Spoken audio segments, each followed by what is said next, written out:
नमस्कार दोस्तों, इस एक्साइटिंग एनालिसिस में आपका स्वागत है जहां हम दो एशियन सुपर पावर्स इंडिया और चाइना की इकोनॉमीज को आमने सामने ला रहे हैं।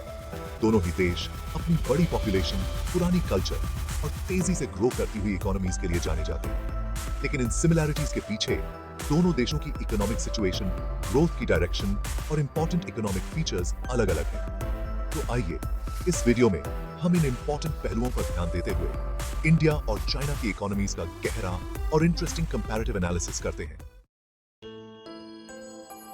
दोस्तों, जब हम इकोनॉमिक ग्रोथ की बात करते हैं तो चाइना ने पिछले 3 दशकों में एक जबरदस्त स्पीड दिखाई है। 1978 में शुरू हुए इकोनॉमिक रिफॉर्म्स के बाद चाइना ने एवरेज 10% की एनुअल ग्रोथ रेट हासिल की है, जो एक कमाल की अचीवमेंट है। हालांकि रीसेंट ईयर्स में यह ग्रोथ रेट थोड़ी कम हुई है और 2023 में यह लगभग 5% रही। दूसरी ओर इंडिया ने भी 1991 में इकोनॉमिक लिबरलाइजेशन की शुरुआत की और तब से ग्रोथ के बात पर आगे बढ़ रहा है। इंडिया की एवरेज ग्रोथ रेट चाइना की तुलना में थोड़ी कम रही है, जो 6 से 7% के आसपास है। लेकिन दोस्तों, यहाँ ध्यान देने वाली बात यह है कि इंडिया की ग्रोथ अधिक स्टेबल और बैलेंस्ड रही है। जहां चाइना की इकोनॉमी मुख्यतः एक्सपोर्ट्स और इन्वेस्टमेंट पर डिपेंड करती है, वहीं इंडिया की इकोनॉमी में डोमेस्टिक कंजम्पशन का इंपॉर्टेंट कंट्रीब्यूशन है। यह इंडिया को global economic ups and down से कुछ हद तक सेफ रखता है। इसके अलावा इंडिया की यंग पॉपुलेशन और बढ़ता हुआ मिडिल क्लास फ्यूचर में इकोनॉमिक ग्रोथ को स्पीड दे सकते हैं। अब दोस्तों, बात करते हैं सकल घरेलू उत्पाद यानी जीडीपी की, जो किसी भी देश की इकोनॉमिक स्ट्रेंथ का एक इंपॉर्टेंट पैमाना होता है। 2023 में चाइना का जीडीपी लगभग $18 ट्रिलियन था, जो दुनिया की दूसरी सबसे बड़ी इकोनॉमी है। वहीं इंडिया का जीडीपी लगभग $3.7 ट्रिलियन रहा, जो दुनिया की 5वीं सबसे बड़ी इकोनॉमी है। यह डिफरेंस क्लियरली बताता है कि चाइना की इकोनॉमी इंडिया की तुलना में बहुत बड़ी है। हालांकि दोस्तों, यहां निराश होने की जरूरत नहीं है।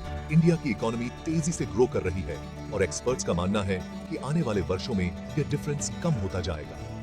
इंडिया के पास बहुत बड़ा मार्केट, स्किल्ड वर्कफोर्स और स्ट्रॉन्ग डेमोक्रेटिक इंस्टीट्यूशंस हैं, जो उसे इकोनॉमिक ग्रोथ के पाथ पर आगे बढ़ने में हेल्प करेंगे। लेकिन इसके लिए जरूरी है कि इंडिया इन्वेस्टमेंट के लिए अच्छा माहौल बनाए, इंफ्रास्ट्रक्चर में इंप्रूवमेंट करे और एजुकेशन और हेल्थ जैसे एरियाज में इन्वेस्टमेंट बढ़ाए। दोस्तों, जब हम इंडस्ट्री और मैन्युफैक्चरिंग सेक्टर की बात करते हैं तो चाइना का दबदबा साफ दिखाई देता है। चाइना को दुनिया का फैक्ट्री कहा जाता है और यह सच में है भी। चाइना में बहुत बड़े-बड़े इंडस्ट्रियल एरियाज हैं, जहां इलेक्ट्रॉनिक्स से लेकर क्लोथ्स तक हर तरह के प्रोडक्ट्स का मैन्युफैक्चरिंग होता है। दुनिया भर में बिकने वाले कई products made in China tag के साथ आते हैं।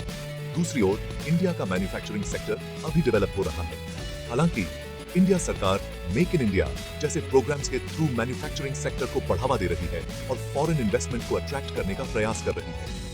इंडिया के पास लो कॉस्ट लेबर, विशाल डोमेस्टिक मार्केट और स्ट्रॉन्ग टेक्निकल स्किल्स हैं, जो उसे मैन्युफैक्चरिंग सेक्टर में एक इंपॉर्टेंट प्लेयर बनने में हेल्प कर सकते हैं।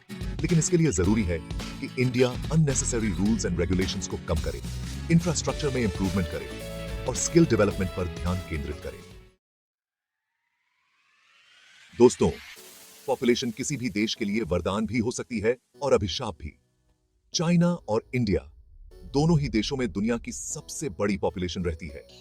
2023 में चाइना की पॉपुलेशन लगभग 1.4 बिलियन थी, जबकि इंडिया की पॉपुलेशन 1.42 बिलियन के करीब थी।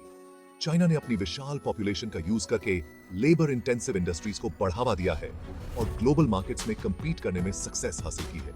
हालांकि चाइना की वन चाइल्ड पॉलिसी के कारण अब उसे बढ़ती उम्र की पॉपुलेशन और घटते वर्कफोर्स की चुनौती का सामना करना पड़ रहा है। दूसरी ओर इंडिया की पॉपुलेशन बहुत यंग है। इंडिया में लगभग 65% पॉपुलेशन 35 वर्ष से कम उम्र की है, जो उसे दुनिया का सबसे यंग देश बनाती है। यह यंग पॉपुलेशन इंडिया के लिए एक बड़ा अपॉर्चुनिटी है। यदि इंडिया अपनी यंग पॉपुलेशन को अच्छी एजुकेशन, स्किल्स और जॉब के अपॉर्चुनिटीज प्रदान कर सकता है, तो यह इकोनॉमिक ग्रोथ को स्पीड देने वाला एक इंपॉर्टेंट इंजन बन सकता है। दोस्तों, किसी भी देश की इकोनॉमी के ग्रोथ में फॉरेन इन्वेस्टमेंट का इंपॉर्टेंट कंट्रीब्यूशन होता है। चाइना ने 1978 में इकोनॉमिक रिफॉर्म्स की शुरुआत के बाद से ही फॉरेन इन्वेस्टमेंट को अट्रैक्ट करने के लिए अपने दरवाजे खोल दिए थे। चीन में लो कॉस्ट लेबर, विशाल मार्केट और इन्वेस्टमेंट के लिए अच्छी पॉलिसीज होने के कारण यह दुनिया भर की कंपनीज के लिए एक इंपॉर्टेंट अट्रैक्शन बन गया। इंडिया भी पिछले कुछ वर्षों में फॉरेन इन्वेस्टमेंट को अट्रैक्ट करने में सक्सेसफुल रहा है। इंडिया सरकार ने मेक इन इंडिया और डिजिटल इंडिया जैसे प्रोग्राम्स के थ्रू इन्वेस्टमेंट के लिए अच्छा माहौल बनाने का प्रयास किया है। हालांकि इंडिया में अभी भी unnecessary rules and regulations, complicated laws और खराब इंफ्रास्ट्रक्चर जैसी चुनौतियां हैं जो फॉरेन इन्वेस्टर्स के लिए हर्डल बनती हैं। इंडिया को इन चैलेंजेस का सॉल्यूशन निकालने की आवश्यकता है ताकि वह फॉरेन इन्वेस्टमेंट को अट्रैक्ट कर सके और अपनी इकोनॉमिक ग्रोथ रेट को और बढ़ा सके। दोस्तों, किसी भी देश की इकोनॉमिक सक्सेस में गवर्नमेंट पॉलिसीज का इंपॉर्टेंट कंट्रीब्यूशन होता है। चाइना ने अपनी इकोनॉमी के ग्रोथ के लिए एक सेंट्रलाइज्ड प्लान और गवर्नमेंट कंट्रोल्ड इकोनॉमिक मॉडल अपनाया है। चाइना की गवर्नमेंट ने स्पेसिफिक इंडस्ट्रीज को बढ़ावा देने, इंफ्रास्ट्रक्चर में इन्वेस्ट करने और एक्सपोर्ट्स को इनकरेज करने के लिए एक्टिवली पॉलिसीज बनाई हैं। दूसरी ओर, इंडिया में एक डेमोक्रेटिक सिस्टम है जहां डिफरेंट स्टेट्स की अपनी अपनी पॉलिसीज होती हैं। इंडिया सरकार ने भी इकोनॉमिक लिबरलाइजेशन, प्राइवेटाइजेशन और ग्लोबलाइजेशन की पॉलिसीज अपनाई है। लेकिन इंडिया में डिसीजन लेने की प्रोसेस धीमी हो सकती है क्योंकि इसमें डिफरेंट स्टेक होल्डर्स से कंसल्ट करना पड़ता है। चाइना का सेंट्रलाइज्ड मॉडल तेज डिसीजन लेने और उन्हें लागू करने में हेल्पफुल होता है, जबकि इंडिया का डिसेंट्रलाइज्ड मॉडल अधिक इंक्लूसिव होता है और इसमें डिफरेंट स्टेक होल्डर्स की पार्टिसिपेशन होती है। दोनों मॉडल्स के अपने अपने एडवांटेजेस और डिसएडवांटेजेस हैं। दोस्तों, इकोनॉमिक ग्रोथ के साथ साथ सोशल और एनवायरमेंटल इश्यूज पर भी ध्यान देना जरूरी है। चाइना ने अपनी फास्ट इकोनॉमिक ग्रोथ के कारण एनवायरमेंटल प्रॉब्लम्स का सामना किया है, जैसे एयर पोल्यूशन, वाटर पोल्यूशन और क्लाइमेट चेंज। इंडिया के सामने भी सिमिलर चैलेंजेस हैं। दोनों ही देशों को सस्टेनेबल डेवलपमेंट के गोल्स को अचीव करने के लिए ठोस स्टेप्स उठाने की जरूरत है। सोशल इश्यूज पर चाइना में इनकम इनइक्वालिटी बढ़ रही है, जबकि इंडिया में पॉवर्टी और मैलन्यूट्रिशन जैसी चैलेंजेस हैं। दोनों ही देशों को अपनी पॉपुलेशन के लिए एजुकेशन, हेल्थ केयर और जॉब के अपॉर्चुनिटीज प्रदान करने की आवश्यकता है। दोस्तों, इकोनॉमिक ग्रोथ का उद्देश्य केवल जीडीपी में ग्रोथ करना नहीं होना चाहिए, बल्कि सभी सिटीजन्स के जीवन स्तर में इंप्रूवमेंट लाना भी होना चाहिए। तो दोस्तों, जैसा कि हमने देखा, इंडिया और चाइना की इकोनॉमीज अलग अलग पाथ्स पर बढ़ रही हैं।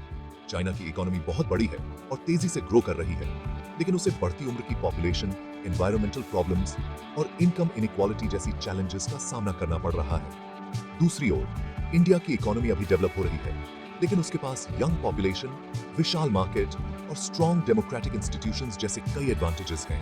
आशा है कि इस डिटेल्ड कंपैरेटिव एनालिसिस से आपको दोनों देशों की इकोनॉमीज की बेटर समझ मिली होगी। धन्यवाद।